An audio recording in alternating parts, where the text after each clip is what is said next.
नमस्कार, live series के night bulletin दिन भर बिहार में आपका स्वागत है। खबरों की शुरुआत करेंगे, लेकिन उससे पहले एक नजर डालते हैं आज की सुर्खियों पर। प्रेम कुमार बने बिहार विधानसभा के स्पीकर, सीएम नीतीश ने दी बधाई। विधानसभा अध्यक्ष से बोले तेजस्वी, आप किसी को निराशा नहीं करेंगे। विधानसभा सत्र के दूसरे दिन बचे हुए विधायकों का शपथ ग्रहण। वित्त और वाणिज्य से बड़ा कोई विभाग नहीं, बोली जेडीयू। लालू यादव के बंगले को लेकर बीजेपी जेडीयू को चेतावनी। सम्राट चौधरी समेत 5 मंत्रियों को मिले नए पर्सनल सेक्रेटरी।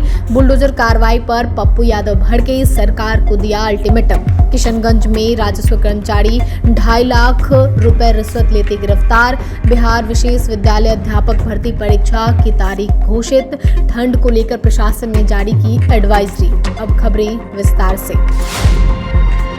भाजपा के वरिष्ठ विधायक प्रेम कुमार को विधानसभा का नया स्पीकर निर्विरोध चुना गया है। विधानसभा के पहले सत्र में यह चुनाव आयोजित किया गया था, जिसमें किसी अन्य उम्मीदवार ने नामांकन नहीं किया। मुख्यमंत्री नीतीश कुमार, मंत्रीगण और अन्य विधायकों ने प्रेम कुमार के निर्विरोध चुनाव को स्वागत किया है। मुख्यमंत्री नीतीश कुमार ने कहा कि सभी दल के नेताओं और सदस्यों को अध्यक्ष के निर्विरोध निर्वाचन में सहयोग के लिए धन्यवाद देता हूं। स्पीकर बनने के बाद प्रेम कुमार ने कहा कि वह सभी विधायकों के लिए समान और निष्पक्ष रूप से काम करेंगे। उन्होंने यह भी आश्वासन दिया कि बिहार विधानसभा में सभी महत्वपूर्ण मुद्दों पर खुली और पारदर्शी चर्चा होगी और सदन की कार्यवाही सुचारू रूप से चलेगी। उन्होंने कहा कि हमारा उद्देश्य सदन की गरिमा और लोकतांत्रिक प्रक्रिया को बनाए रखना है। सत्ता पक्ष के बाद नेता प्रतिपक्ष तेजस्वी यादव ने भी नए स्पीकर को बधाई दी। तेजस्वी यादव ने उन्हें सर्वसम्मति से चुने जाने पर बधाई दी और उनके लंबे राजनीतिक अनुभव की सराहना की। तेजस्वी यादव ने कहा कि आप जिस ज्ञान, मोक्ष, भगवान विष्णु और भगवान बुद्ध की धरती से आते हैं, उस भूमि को हम नमन करते हैं। उन्होंने उम्मीद जताई कि प्रेम कुमार निष्पक्ष होकर सदन का संचालन करेंगे और सत्ता विपक्ष दोनों का सम्मान करेंगे। विपक्ष भी आपकी मदद के लिए खड़ा रहेगा। उन्होंने कहा कि हम सबका एक ही लक्ष्य है कि बिहार को अव्वल राज्य बनाना है। सरकार गलती करे तो विपक्ष आईना दिखाने का काम करता है। हमारी कोई व्यक्तिगत दुश्मनी नहीं है। अपने संबोधन के अंत में उन्होंने मुख्यमंत्री नीतीश कुमार को भी शुभकामनाएं दी। 18वीं बिहार विधानसभा सत्र के दूसरे दिन प्रोटेम स्पीकर नरेंद्र नारायण बचे हुए विधायकों को शपथ दिलाया। सबसे पहले मदन सहनी ने शपथ लिया, जिसके बाद विनय बिहारी शपथ लेने लगे, लेकिन स्पीकर ने उन्हें बीच में ही रोक दिया। दरअसल विनय बिहारी भोजपुरी में अपने द्वारा लिखकर लाए गए शपथ को पढ़ने लगे। स्पीकर ने उन्हें बीच में टोका और कहा कि जो प्रतियां आपको विधानसभा से दी गई है उसे ही पढ़ें। दरअसल विनय बिहारी भोजपुरी में खुद के द्वारा लिखकर लाए गए शपथ को पढ़ रहे थे, जिस पर उन्हें प्रोटेम स्पीकर ने टोका, जिसके बाद उन्होंने कहा कि भोजपुरी को दर्जा मिलना चाहिए। बता दें कि 5 विधायकों ने शपथ लिया है। 2 विधायकों का शपथ अब भी बाकी है, जिसमें मोकामा से निर्वाचित अनंत सिंह भी शामिल है। अनंत सिंह फिलहाल बेउर जेल में बंद है।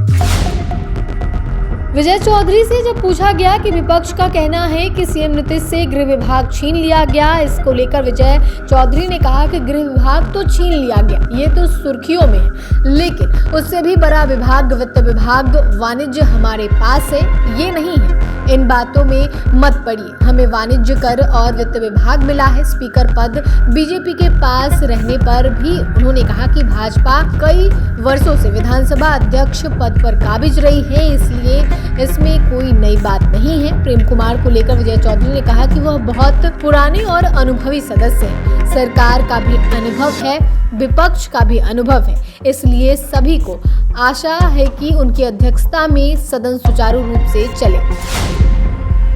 बीजेपी ने पटना के महुआबाग इलाके में आरजेडी के अध्यक्ष और पूर्व मुख्यमंत्री लालू यादव की बन रही कथित आलीशान हवेली को निशाने पर लिया है। पार्टी ने एक्स हैंडल से निर्माणाधीन महल का एक वीडियो पोस्ट करके लिखा है कि लालू के समाजवाद का मतलब लूट खसोट से संपन्न परिवार। बिहार बीजेपी ने ट्वीट में लिखा है कि लालू जी का समाजवाद यानी लूट खसोट से संपन्न है एकमात्र परिवार। लालू परिवार एंड प्राइवेट लिमिटेड कंपनी ने ऐशो आराम और शानदार जीवन का पूरा इंतजाम किया है। पटना शहर के बीचों बीच इनका एक और निर्माणाधीन आलीशान महल दल के प्रवक्ता नीरज कुमार ने वीडियो बयान जारी करके चेतावनी दी है कि लूट खसोट की संपत्तियों को ईडी जब्त भी कर सकती है।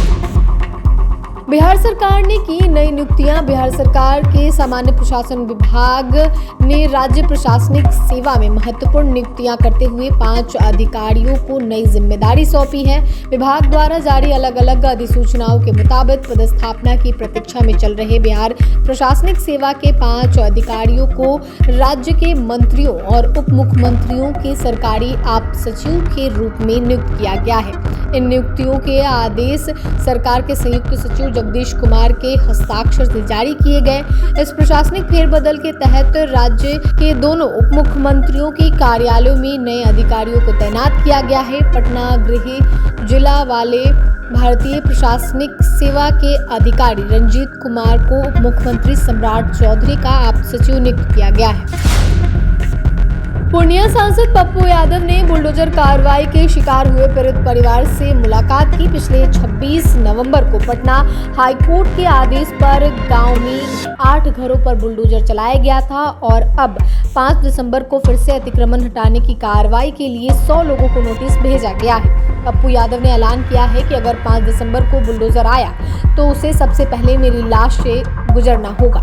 मैं खुद उसी दिन यहाँ रहूंगा। उन्होंने कहा कि वे इस पूरे मामले को संसद में जोरदार तरीके से उठाएंगे। साथ ही उन्होंने राज्य सरकार से मांगा कि 65 साल से अधिक समय से यहाँ रह रहे परिवारों को उजारा ना जाए। हर परिवार को कम से कम 5 डिसमिल जमीन और घर बनाने के लिए आर्थिक सहायता भी दी जाए।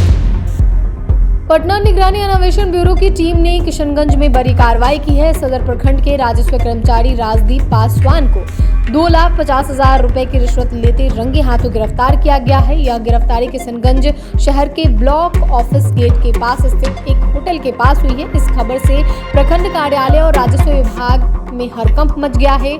जानकारी के अनुसार खगरा वार्ड नंबर 22 निवासी ओवैसी अंसारी से पटना निगरानी ब्यूरो मुख्यालय में लिखित शिकायत दर्ज कराई थी। उन्होंने आरोप लगाया था कि उनकी जमीन के परिमार्जन कार्य के लिए राजस्व कर्मचारी राजदीप पासवान ने उनसे 2,70,000 रुपए की रिश्वत की मांग की थी। ओवैसी अंसारी ने बताया कि रिश्वत के बिना उनका काम नहीं हो रहा था और कर्मचारी लगातार दबाव बना रहा था। बिहार लोक सेवा आयोग बीपीएससी ने शिक्षा विभाग के अंतर्गत विशेष विद्यालय अध्यापक के पदों पर नियुक्ति के लिए होने वाली परीक्षा की तारीखों की आधिकारिक घोषणा कर दी है।